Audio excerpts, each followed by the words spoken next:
Hey guys, a little bit of technical difficulties there, but welcome to Sound Money Matters Live. This is your host, Daniel Diaz, Executive Director of Citizens Sound Money, and we have an exciting live broadcast today. What we're going to be discussing is digital IDs and how they're coming. And there are some scary trends around the world right now, in Australia, in Mexico, even in our own backyard in Florida, Texas, in the U.S. in general. But before we really get into the digital ID, it's also been a crazy day in the precious metals market. And today's guest is the perfect guest to have talking about and analyzing what is going on right now. Our next guest is Rob Kientz. Rob Kientz is a former board member of Citizens for Sound Money. He's the founder of the Freedom Report, and he is also the head of Kinesis Bullion USA. And let me bring him on and let him. Hey, Rob, how you doing? Not too bad, Daniel. How are you? Good, good. And before we get into the markets, before we get into digital IDs, we have a tradition that Forsyth started with all our guests, and we ask two questions.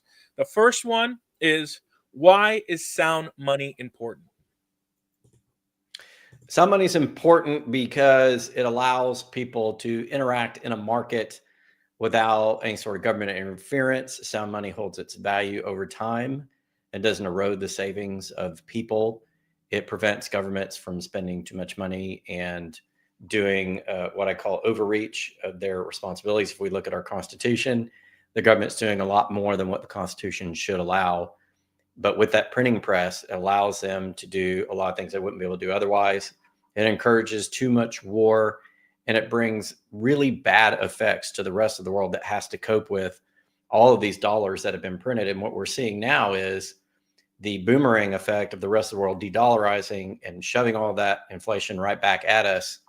And that's a big hint as to right now why we're running out of gold and silver. So if you haven't gotten into sound money yet, you may want to look at it because we're running into physical supply shortages. Yeah, absolutely. And the next question, when a lot of people already know who you are because of your own channel, and but give new stackers because of this crazy bull market. We have a lot of new people. Give people some of your background. How did you get in the movement? How did you start, and so forth? Yeah, I spent about 30 years in technology, and about 16 years ago, I was laid off from a job. I sold a $7 million project. It didn't make sense. It was with the big four. So I started researching and saying, what is going on with this economy? I'd honor student in college, went to work for the big four, worked very hard, was an outperformer, outperformed everybody at my level and two levels above for the entire Southwest area for EY, got laid off and said, what is going on here? Something's wrong. And that was during 2008, 2009. Well, when I was in 2008, I was doing a mortgage servicing project where we actually had to service loans. And I saw where the dead bodies were buried in that scandal before Lehman ever came out. So I knew that there was going to be a much bigger mortgage mess. I didn't know it was going to lead to the Great Recession. So I've been researching, wrote a book. First thing I did, wrote a book, then became a syndicated writer on Seeking Alpha, and then a bunch of other websites. And eventually in 2019, I started my channel, originally called Gold Silver Pros. Last year, renamed it to the Freedom Report, where we talk about gold, silver, and just about everything else, all the chaos that's going on in the world, all the weird stuff that's going on in the world.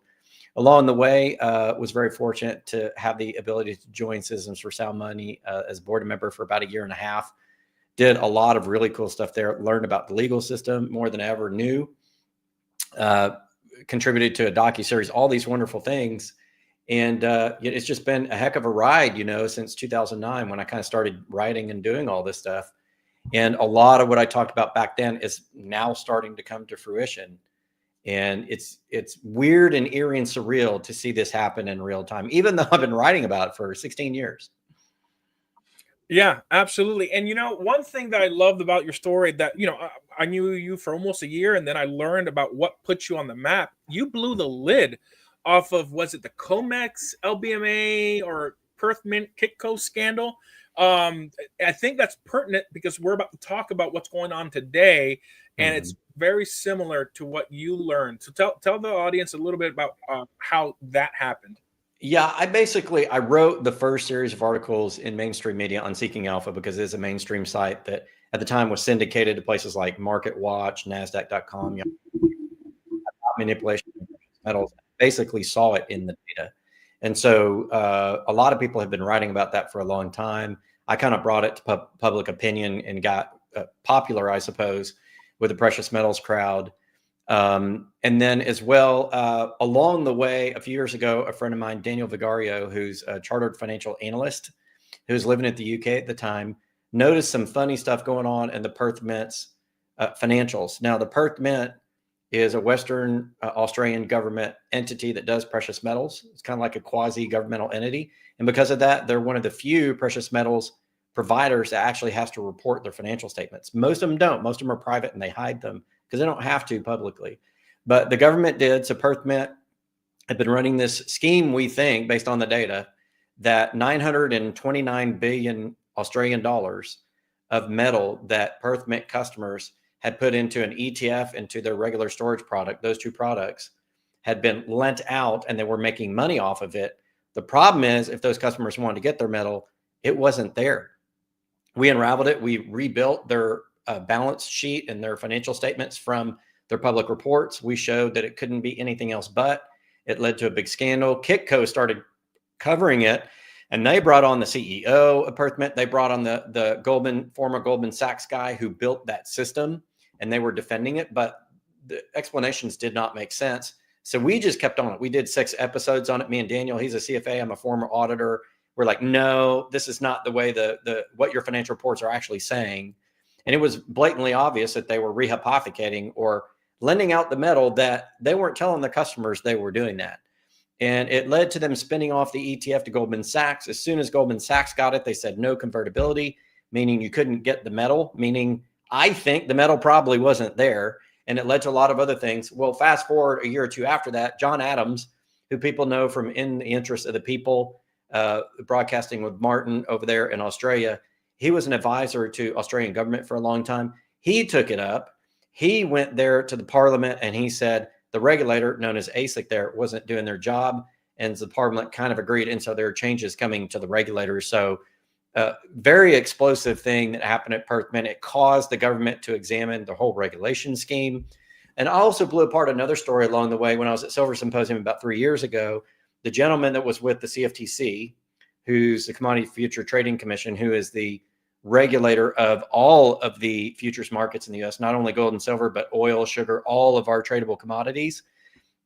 He was the lead investigator, and I did like an hour and a half interview with him at Silver Symposium, put the results on my channel, and he basically admitted that there was no way that they could monitor all of those markets. They had a lot of the data come in, but they couldn't examine it. And he said, I would need 1,000 people to manage all these markets because there were 1,000 markets and you need at least one investigator per. He had 12, and budget cuts had cut that down from 60. So the CFTC had no way to actually monitor what was going on in the futures markets, which is why you see them, all the position limits being broken, all the rules being broken, especially with what we're seeing at the last couple of days. And not only that, he said, Rob, my investigations go to this enforcement group and it's a black box and I never see what goes on.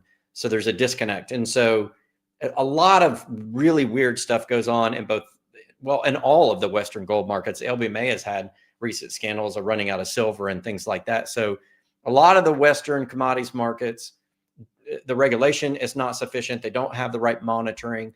And that allows kind of the foxes to guard the hen house and the market makers really push that market around. And then we see, leading into what we've seen in the last couple of days, the biggest smash in gold and silver in almost 10 years in the American futures markets. And we can't access the data. Yeah, no, that's insane. And I think that's why I wanted you to tell that story, because what happened then is actually happening now. I mean, the LBMA COMEX are empty. The US Mint, the British Mint, the Canadian Mint, the Perth Mint, they're all out of silver. India shut down. And explain, give us the data. Yeah, they can't upload information. But how is it that gold was smashed down like over $240 and silver? Let me take a look at the silver price. Silver was smashed down $2-3 today. Yeah, they were the biggest smashes in price in a day, and like I said, almost 10 years. I think one of them was 6 years and the other was almost 10. And basically, what's happening right now with the government shutdowns, the monitors at the CFTC are not working. And so they haven't produced a commitment of traders report, which shows the positioning in these markets since September 23rd. So just so your audience is aware, a lot of people may not be aware of how you get your gold and silver prices. It's a combination of what goes on in London on the LBMA and what goes on the CME COMEX. CME runs it, the COMEX exchange in the US. Those two together are supposed to form what you see as spot and future price. And spot and future are supposed to trade together. Well, recently, the spot and futures prices have been diverging between London and the US. And we can't access the data September 23rd because the CFTC is shut down. Well, okay, so they're the regulator. What about the market provider, CME Group?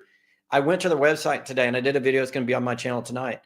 Their data is off for the last 2 weeks. It's claiming a $150 increase in the price of gold for 2 weeks straight, putting 145 and 150. And that's blatantly wrong on the chart. And they're missing today's data. And I'm like, wait a minute. You're the exchange. The CFTC doesn't have to be, monitoring these markets for you to publish the data. And what's going on, I think, because the regulator is shut off right now, is that the markets are doing whatever they want, really. And I don't know who's stopping all these traders from breaking position limits, from smashing the market, from pushing the market around. There are 4 big banks that basically run the shorts on the entire COMEX market, whether it be gold, silver, any commodity. And we know who they are because it comes out in a government report in the Office of the Comptroller of the Currency, OCC. If you look at their derivatives report, there are 4 banks, Citibank, HSBC, Bank of America, and JP Morgan, which have the overwhelming number of short derivative positions. And by the way, it's not only in the metals, it's in the mortgage market, it's in all markets. And so they have massive derivative positions in all markets. But in gold and silver, these bullion banks are almost always shorting. And right now, we don't have the data, but this smash is so big that it has to have been the most short positions taken in a day, probably in the last 10 years on this market. And there's no data available anywhere, so we can't see what's going on. And the last time the CFTC shut down a short government shutdown, they never published the data. And there's one reason why, I think, or maybe a couple of reasons.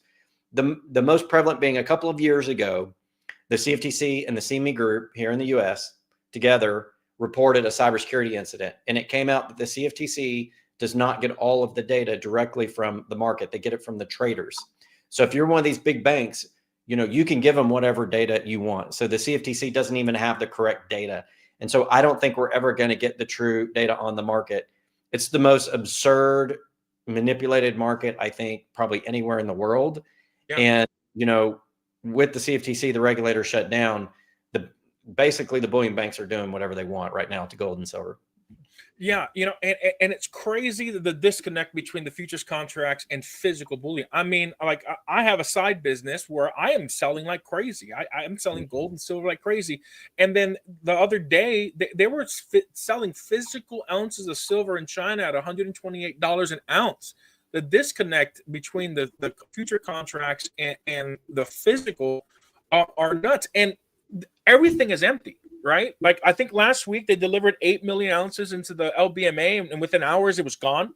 All the refineries are firing up full blast, trying to refill the coffers. I mean, I think Warren Buffett bought $130 million worth of silver. They only had 90 million delivered.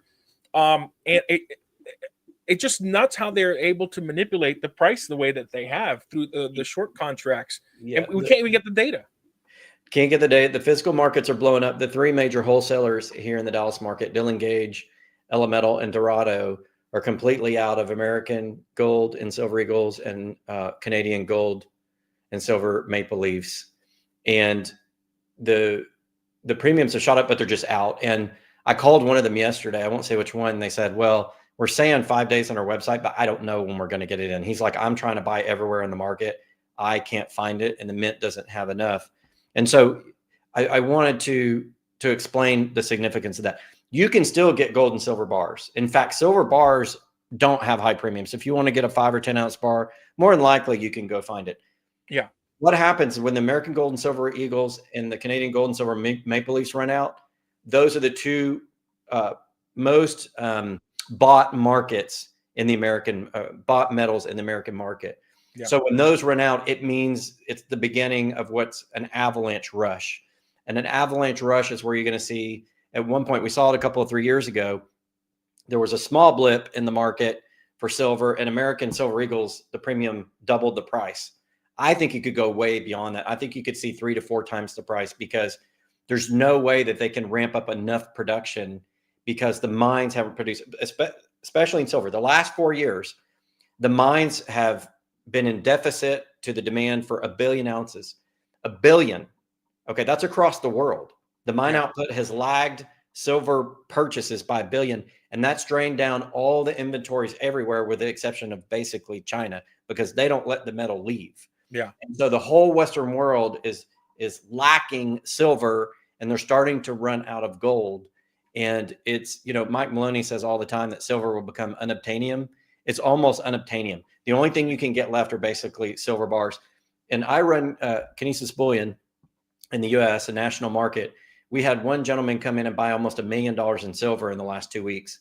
And the amount of silver that we're buying, we're out of gold, by the way. We're ordering more. There's no gold in that market. We have gold bills. If people want them, I highly recommend them. They're made by the same company that makes gold backs. But in terms of gold, all out of stock. Silver, I've got some left, but at this rate, it's not going to last long. So, both from the wholesalers that I'm familiar with in Dallas-Fort Worth, having been a coin show or a coin dealer and going to coin shows, and also running this big market. And Kinesis markets not only retail public, we market to dealers, and dealers are coming to me saying, I desperately need stock. And, we're giving up what we can. But the supply chain cannot handle the demand right now. It's phenomenal. So it's a truly broken market, because the smash, I don't know if they're smashing it so that they can get the physical cheaper, or they're trying to slow the public down because they don't want silver to actually go into shortage, because silver is a critical mineral. It was named by the US government this summer as a critical mineral. They need it. You need it for the military. You need it for everything. Oh, no, 100%. And the Department of War, which has been renamed, they've quadrupled the production of warheads, which each Tomahawk missile has about a monster box of silver. So, and that's another reason why I was talking to Brett Stelfox at Golden Eagle, and what he heard is the reason why the refineries stopped taking silver, 1 ounce rounds and bars, 5 ounce rounds and bars, sterling silver and constitutional, is because the U.S. military bought up all the acid that's needed to refine and break down the silver to make it pure. Right? I got another one for you, Daniel. The U.S. military, there's 2 big things that they just did, what Trump administration just did. One, they allocated $4 billion of discretionary income. There's some discretionary income in the federal budget at all times for emergencies. $4 billion to rebuild silver. Okay, $1.5 billion to buy silver, $2.5 billion to build the silver supply chain, to rebuild what you just said, where they have all the equipment that they need. And there's going to be a lag of about a year. The second thing they did, it was announced either yesterday afternoon or today, was Trump signed an historic, and it's considered the biggest commodities market between 2 Western powers in history. Trump administration in Australia signed an $8.5 billion deal to rebuild a critical mineral manufacturing, because China owns about 90% of all the critical mineral, not just rare earths, but things like scandium, all this silver, all these. And so Australia has a lot of it, but together the US and Australia are building, they're not just buying it on the market, they're building infrastructure. And Trump said it would be about a year, but he says we need to make it through the next year without shortages. And so the US has put a total about $12.5 billion in the last few weeks into silver and other critical minerals, because they saw what was coming. Now, you could say it was too little too late, but at least they're doing something. And that tells you the gravity of the problem. The metals markets are just depleted worldwide. And the thing about silver that's different than gold, and the reason I think silver is really going to launch much faster than gold, is it gets used up more in industry. And the only way to get it is to go to landfills. I mean, they're only about 28% recovered in scrap. The rest goes to landfills. So unless you're going to go mine the landfills, whatever silver comes out of the ground gets used and it's gone, unlike gold. And that's really what is frightening people with silver right now.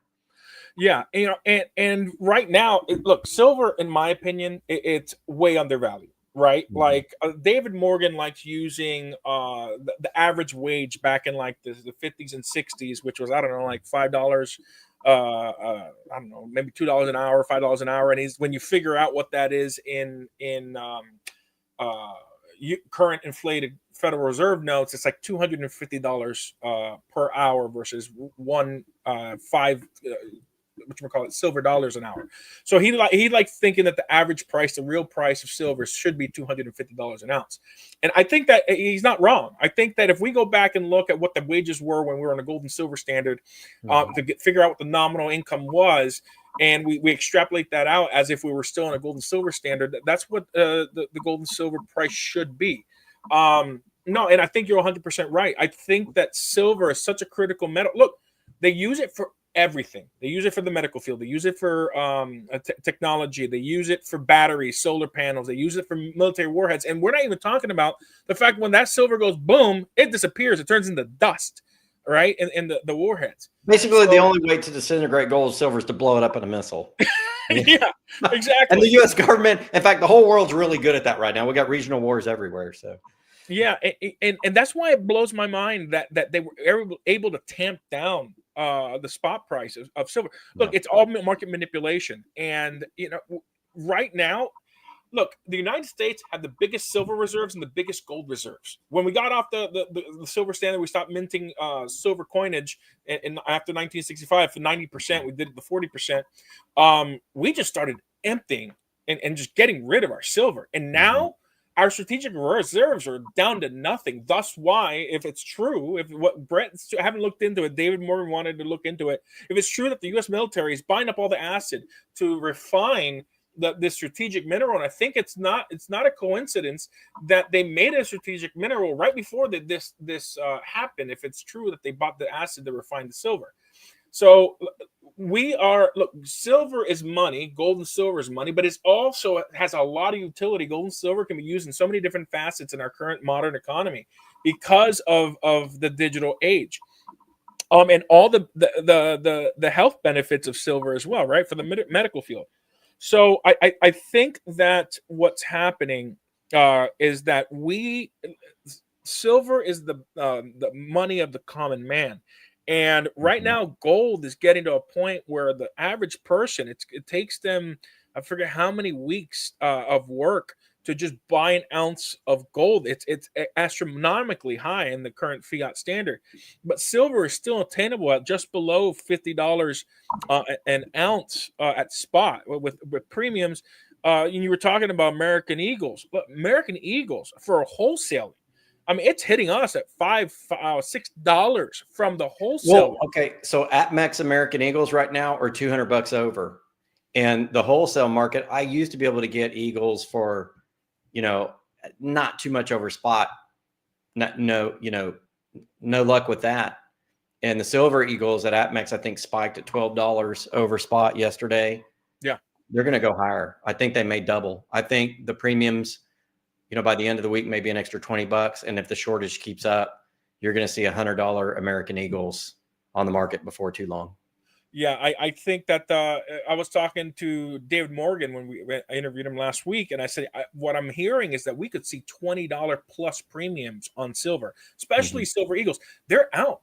The mint is out of Eagles, and you were mentioning some of the biggest wholesalers only have a few a few monster boxes left of Eagles. I know that Upstate Coin, they have maybe they have a pretty large inventory that I checked yesterday. They had maybe 20,000-30,000 ounces, but once that's gone, like if they can't get it from the mint, it's going to be dependent on the secondary market.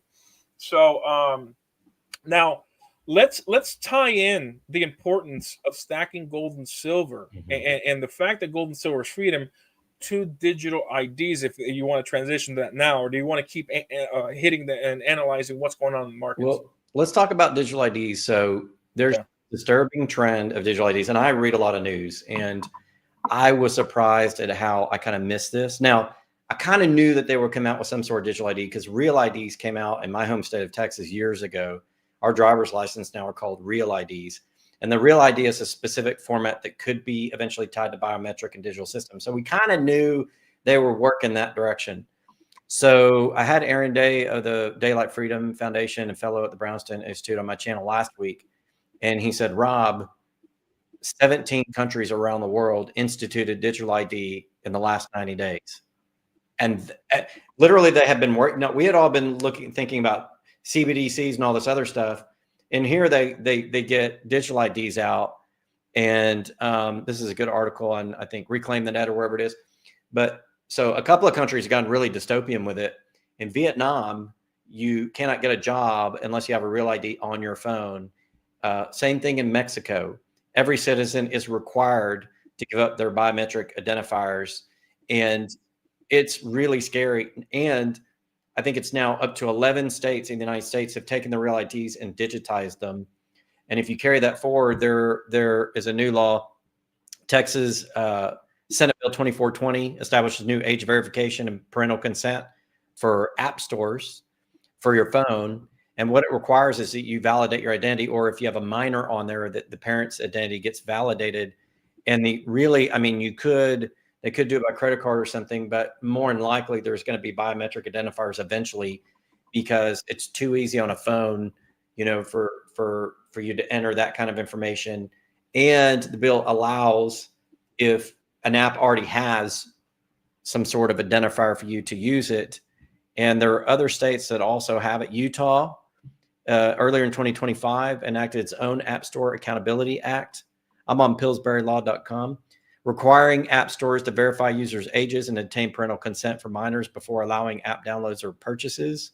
California passed the Age Appropriate Design Code Act, AADC, focusing on online platforms to be accessed by children, mandating age-appropriate design and privacy. And Arkansas passed the Social Media Safety Act in 2023, requiring age verification and parental consent, so on and so forth. So there are now 4 to 5 states that are doing these app store, identity verification, tying it to your phone. And 11 states overall have digital ID. And the way they did it was real ID, and then they digitized it. And then they didn't come out and tell the people. So I think, the risk here is if they tie it to digital money and then require you to use digital money, all of a sudden they could bring in something like a social credit score system or something like that to monitor behavior. So you look at what's going on in the UK, they're arresting people for free speech because the UK laws are different than the US. And they're arresting people for saying things online. And in other places, they're throwing people in jail. China has a social credit system where if you don't call your mom, so many times and do those types of things, they turn off your credit and debit cards. You can't buy groceries. You get evicted from your apartment. Like, I don't know what's going to happen to homeless population in China, but they have over 1 billion people. Can you imagine if people didn't do all the things the government wanted them to? That whole thing would be a complete mess. Yeah. There's just a lot of risk when you get into the digital age. And then you talk about tokenizing assets. There was a quick video I watched where there was an expert in the tokenization space saying that the UN and some other agencies, international agencies, are working on tokenizing all assets, which is fine as long as you can retain your title to them. But what happens if they change the law and they want to confiscate that asset? All they can do is push a button and you don't own it anymore. So those are the types of risks, not that all that's been put into place necessarily, but those are the types of risks, Daniel, that are really scary, I think. Yeah. And our moderator at Citizens for Sound Money had this to say: CBDC and digital ID can violate every human right. It becomes a question of how much you can trust your government. And I think that's why we are so against CBDCs and so for keeping things private. It is truly scary, right? Like because of what China has done. China already has implemented a social credit program, and that is why we were pushing so hard on asset-backed digital currencies and sound money legislation. Mm-hmm. And in Missouri, we even put anti-confiscation and language so that the government couldn't confiscate your gold and silver, and privacy regulations in Florida and Texas and Missouri that the transactions have to be private. So privacy is essential to liberty and freedom as well, along as a free economy and free money. Free money in the sense that gold and silver is freedom and so forth. So I think that I think what's happening, this trend globally, and I've been saying this in all the live broadcasts and recorded broadcasts, that what is happening right now with the monetary system, I think we're seeing the end of fiat. I think this is the last gasp for the current fiat economy. But what does the future hold? I think the future, if we're, and you know this, you see this, all the major institutions, all the central banks, we're moving towards real world assets, digital currencies backed by real world assets. And like you said, it's fine if a private company does it and there's title to it, and private companies don't really want to control their customers. But if the government does it, right? If the government, like China and Russia and BRICS, they back their BRICS digital currency that they've been talking about for several years now with gold and silver, that's good. But it's government controlled. There's a central bank, digital currency that is backed by real world assets, but also a pool of other fiat currencies, and that is where the danger. I think that's where Aaron really pushes and is really, that's like his mission, like to destroy CBDCs and to protect people's freedom and liberty. I think this is such an important issue, especially in the sound money movement. With everything that is going on right now. It really is. And, I wanted to take a moment to talk about C4SM. So I was with C4SM for a year and a half, was honored to do that, when Jim passed. And a lot of things that we did around passing gold legal tender are so very important. And now we can see why, because if you don't exercise your rights, and remember, the Bill of Rights Amendment 10 says anything not explicitly given to the federal government belongs to the states and the people. And gold is still money according to the Constitution. But when you look at the Federal Reserve Act and some of these other federal statutes, it really calls into question your ability as a citizen to use gold and silver money without getting arrested. Look at Baron von Nauthaus and what happened there when he had the silver coin and he got thrown in jail. And I don't think he ever got a trial or didn't get a trial for years. And they just kind of swept it under the rug. The government doesn't like people using honest money because it can't keep that money spigot flowing. Right. And so, as the dollar begins to die, as you said, we're getting out of the fiat system around the world, not just the US. They're going to go to these digital systems. And what we want are real world alternatives. We want our own asset-backed digital currencies, not central bank digital currencies, asset-backed, gold and silver titled in your name, independent of the government. We want gold and silver physical as money. We want things like gold backs and Kinesis arms and things like that to allow people to transact and maintain their privacy, not only maintain the purchasing power, but maintain their privacy. That's a hallmark of American culture, and our Constitution is the right to privacy. And I remember John Adams saying when they wrote the Constitution, it was based on the Magna Carta, and it was very important that we retain those rights. And that's why they did a republic. And I also remember him saying that, and Thomas Jefferson also said this in the Federalist Papers, that the two things you really need are tax-free land and a gun to defend it, and then you have your freedom. But you also need sound money so that you can have a working economy. So I'll throw that on top of the pile. These are hallmarks of American culture, the hallmarks of freedom, not only in America and around the world. When our Constitution came out, it started this 250-year cycle of freedom reaching out around the world. We've had the abolition of slavery in most places in the world. We've had just this tremendous growth in lifestyle. We've had the tremendous growth in governments adopting constitutional republics and people being able to vote and things like that. It's been such an incredible time, but it's being threatened. And it's being threatened that we go back to the days of old in which the powers that be in any given, state or nation really have their thumb on the people. And that's really not what we want. And so it's very important that you guys out there can help us, because I don't think, Daniel, it's going to be too long before these digital ID systems and these laws really begin to suppress our rights, going beyond just sound money, our rights and our ability to speak out and our ability to, pass legislation and to exercise our freedoms and to have privacy and not have the government looking over our shoulder. Again, look at what's happening in the UK, arresting people for social media posts, but allowing people to violent crimes to go free, which is ridiculous. It's topsy-turvy. It's kind of like the world's gone mad in a way. Good is bad and bad's good, and upside, up is down, down is up. And we're just in one of those times in which there's a lot of turmoil, but we do have options, and those options are to exercise our rights. And we have to let people know, what we want in terms of sound money. Sound money prevents the government from going too far to the tyrannical side. It's one of the pillars of freedom. And so if you guys could donate your time, any money that you may have to C4SM, I know there's memberships you can talk about, Daniel. It's vitally important. When I was there, we raised a couple $100,000 to do work in Florida alone. Can you imagine what that's going to be for all the rest of the states? Just for us to protect your right to sound money. Think about all the other freedoms that we need to go work on after that. So really, C4SM needs your help. Please consider becoming a member. I would say Kinesis, became a member, and we're enjoying, the metals prices that you get as a benefit, of that membership. And we want to continue to support C4SM. We think it's vitally important. Yeah, absolutely. And Candace Mueller asked the question, how do we force the government to accept real money? And then she followed up with, or do we just use sound money, and good money will drive up bad money? Well, the way that we force the government to accept real money is by passing legislation and making the government accept sound money as legal tender, and to accept it for the payment of taxes and debts. And why do we need to make it legal tender? Because in certain states, like in Florida and Texas, they have horrible barter laws.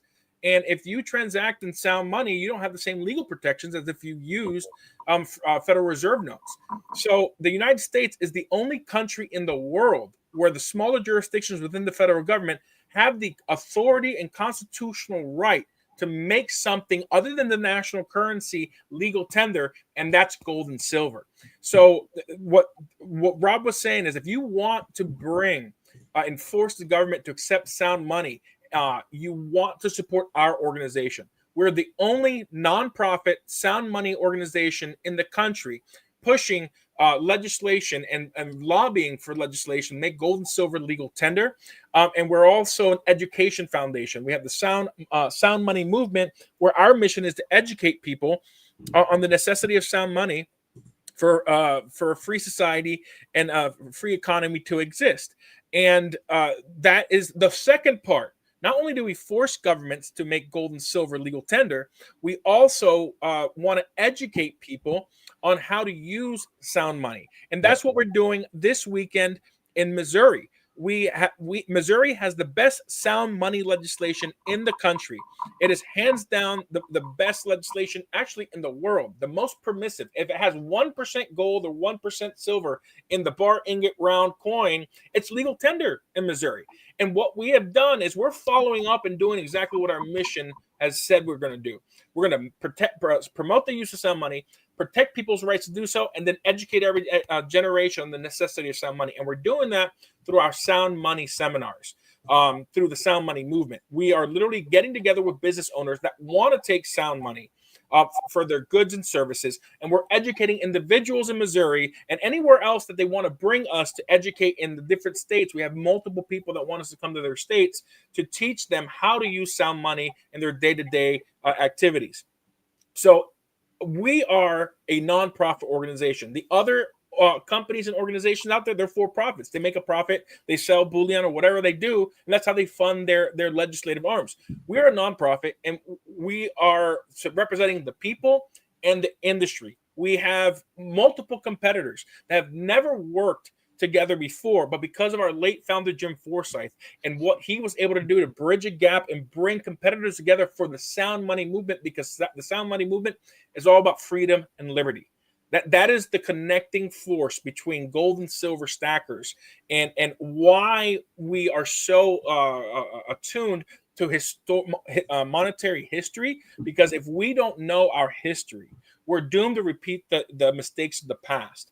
And because the sound money movement, the physical stackers, understand what has happened with the rise and fall of empires and how the freedoms of the individuals have been stolen through the debasement of currency, it's just a repeating cycle. And we are at the sixth and seventh stage. We're going from stage 6 of American empire to the stage 7, which is the collapse of the fiat currency.